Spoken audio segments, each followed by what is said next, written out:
The cries of a newborn babe echoed through the grand halls of Thebes. Heracles, son of Zeus and the mortal Alcmene, had entered the world. His birth, however, was no cause for celebration in the eyes of Hera, Zeus's jealous wife. Consumed by rage, she plotted to rid herself of this living reminder of her husband's infidelity. This child shall not live to see another day. Hera's opportunity arrived swiftly. Under the cover of darkness, she crept into the nursery where Heracles and his mortal twin, Iphicles, lay sleeping.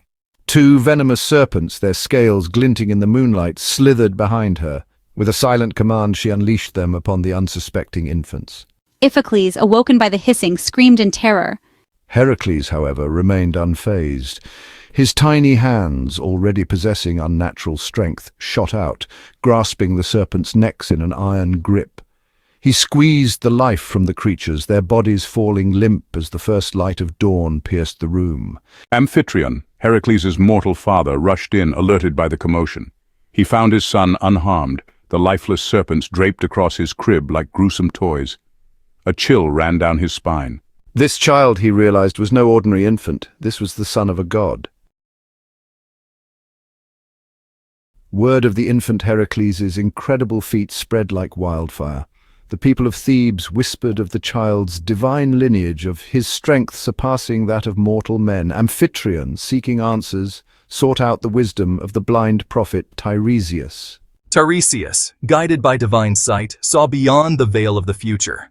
He confirmed Amphitryon's suspicions. Heracles was indeed the son of Zeus, destined for greatness. But the prophecy held a darker truth. Hera's wrath, far from extinguished, would continue to plague Heracles throughout his life. He will face many trials. His path will be fraught with danger, his strength tested to its limits. But if he perseveres, if he remains true to his purpose, he will achieve glory beyond measure. The prophecy weighed heavily on Amphitryon's heart.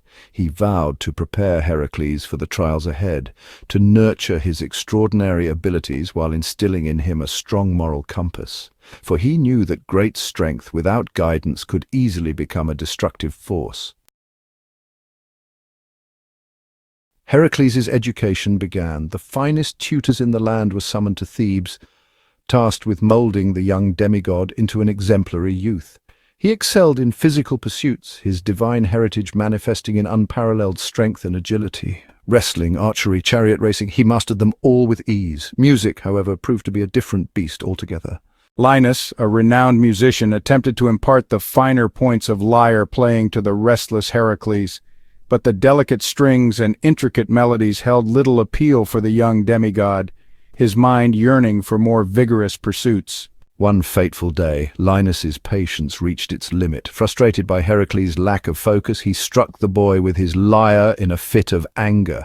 Heracles, in a moment of unbridled rage, grabbed the nearest object, a heavy stool, and swung it with all his might. Linus collapsed, his skull crushed beneath the force of the blow. Horrified by his own actions, Heracles was overcome with remorse. He had taken a life, albeit unintentionally. Amphitryon, fearing the consequences of his son's uncontrollable strength, knew he had to act swiftly. Exile was the only option. Amphitryon sent Heracles away from Thebes to live as a shepherd in the wilds of Kytheron. He hoped that the isolation, the harsh realities of life away from civilization, would temper Heracles' fiery spirit, teaching him control and self-restraint. The wilds of Cytheron were a far cry from the opulent palaces of Thebes, but Heracles, stripped of his former life, embraced this new existence. He learned to live in harmony with nature, to face the challenges of the wild with courage and resourcefulness. His strength continued to grow, honed by his battles against wild beasts and the unforgiving elements. One day, a terrifying roar echoed through the mountains. A monstrous lion, its hide impervious to weapons, stalked the land, terrorizing villages and leaving a trail of carnage in its wake. This was no ordinary beast. This was the Nemean lion, offspring of Typhon, the monstrous father of all creatures. Heracles, his heart pounding with a mixture of fear and exhilaration, knew this was a challenge he couldn't ignore. Armed with only his club and bow, he ventured into the lion's lair, determined to slay the beast that had instilled terror in the hearts of men. Word of Heracles' triumph over the Nemean lion spread far and wide. He returned from the wilds a hero, draped in the lion's impenetrable hide, a symbol of his victory over the forces of chaos. This marked the beginning of his legend, the first of many trials that would test his strength and resolve. He married Megara, daughter of King Creon, and found solace in the quiet joys of family life. Yet Hera's wrath, a venomous serpent coiled in the shadows, continued to plague him. She had not forgotten her grudge, her hatred festering with each passing moment of Heracles' growing fame. In a fit of madness inflicted upon him by a vengeful Hera, Heracles struck down his beloved Megara and their children. The horror of his actions, the realization of what he had done, shattered his world, leaving him a hollow shell consumed by guilt and despair.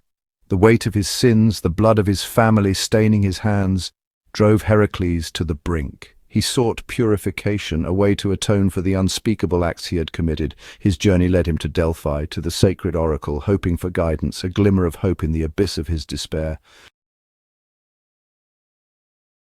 The air around Delphi crackled with divine energy. Supplicants from across the land came to seek the oracle's wisdom, her pronouncements shrouded in cryptic verses and riddled with double meanings.